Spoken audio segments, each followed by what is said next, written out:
नमस्कार. आज भारतातल्या महिलांना जे अनेक हक्क अगदी सहज मिळालेले दिसतात, त्याचा पाया कोणी आणि कसा रचला हे जाणून घेणं खूप महत्वाचं आहे. चला, आजच्या या भागात आपण डॉक्टर बाबासाहेब आंबेडकरांनी महिलांच्या हक्कांसाठी केलेल्या कामाचा आढावा घेऊया. मी कोणत्याही समाजाची प्रगती त्या समाजानं महिलांच्या बाबतीत किती प्रगती केली आहे यावरून मोजतो.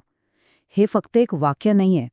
हे तर डॉक्टर आंबेडकरांच्या संपूर्ण कार्याचं, त्यांच्या विचारांचं मूळ सूत्र होतं.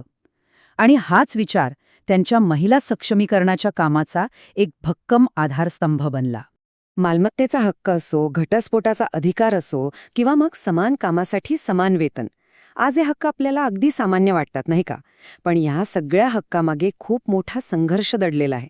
चला तर मग तोच संघर्ष उलगडून पाहूया आणि जाणून घेऊया की यामागे कोणाची दूरदृष्टी होती. तर सुरुवात करूया पहिल्या भागापासून, प्रगतीसाठी एक दूरदृष्टी. ही गोष्ट सुरू होते अगदी 1920च्या दशकात. 1924 मध्ये त्यांनी बहिष्कृत हितकारिणी सभेची स्थापना केली. या संस्थेचा उद्देश अगदी स्पष्ट होता.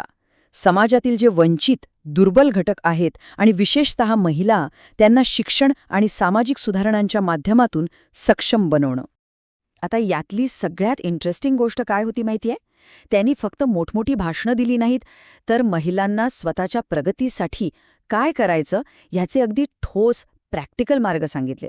बघा, शिक्षण घ्या, अंधश्रद्धा सोडा, स्वच्छ रहा आणि सगळ्यात महत्त्वाचं, आपल्या मुलींना शाळेत पाठवा. किती सरळ आणि सोप्या सूचना होत्या, पण किती परिणामकारक. बरं, ही झाली विचारांची गोष्ट, पण हा विचार एका मोठ्या सामाजिक चळवळीत कसा बदलला ते पाहूया आपल्या दुसऱ्या भागात. एका सामाजिक चळवळीची सुरुवात. महाड सत्याग्रह हा फक्त अस्पृश्यता निवारणाचा लढा नव्हता. तो एक ऐतिहासिक टर्निंग पॉइंट होता. कारण पहिल्यांदाच इतक्या मोठ्या संख्येने महिला या लढ्यात उतरल्या होत्या.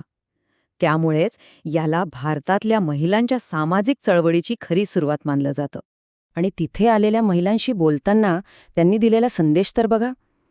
आत्मसन्मानाने जगा, जातीय भेदभावाला झुगारून द्या आणि हो, तुमच्या हक्कांसाठी कोणीतरी येईल याची वाट बघू नका, स्वतः लढा. ही खऱ्या अर्थाने स्वातंत्र्याची आणि आत्मविश्वासाची एक घोषणाच होती. आता हे सामाजिक विचार तर होतेच, पण खरी गंमत पुढे आहे. हे विचार त्यांनी प्रत्यक्ष कायद्यात कसे उतरवले, विशेषतः जेव्हा ते कामगार मंत्री होते, ते पाहणं फार महत्त्वाचं आहे. आणि हा काळ बघा, 1942 ते 1946. कामगार मंत्री म्हणून त्यांनी जे निर्णय घेतले ते त्या काळाच्या कितीतरी पुढे होते. विचार करा, पगारी प्रसूती रजा, समान कामासाठी समान वेतन, कामाचे तास कमी करणं, हे विचार त्या काळात मांडणं म्हणजे क्रांतीच होती. आणि हा हक्कांसाठीचा लढा आता एका निर्णायक वळणावर येऊन पोचला होता. त्यांच्या कारकिर्दीतील सर्वात मोठी आणि सगळ्यात आव्हानात्मक कायदेशीर लढाई. आणि ती होती हिंदू कोड बिलासाठी. हिंदू कोड बिल म्हणजे काय?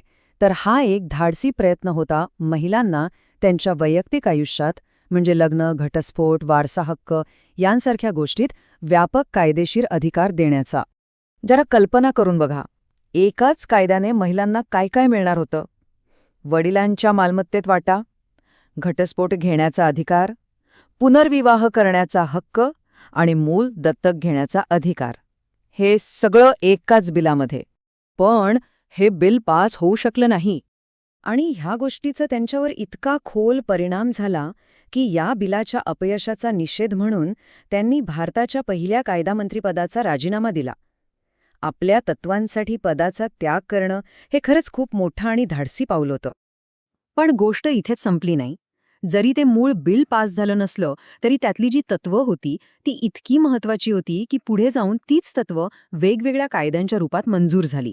म्हणजे त्यांचा तो लढा, तो त्याग वाया नाही गेला. तर मुद्दा हा आहे की ह्या सगळ्या संघर्षाने एका अशा वारसाचा पाया रचला जो पुढे भारताच्या संविधानात कायमचा कोरला गेला.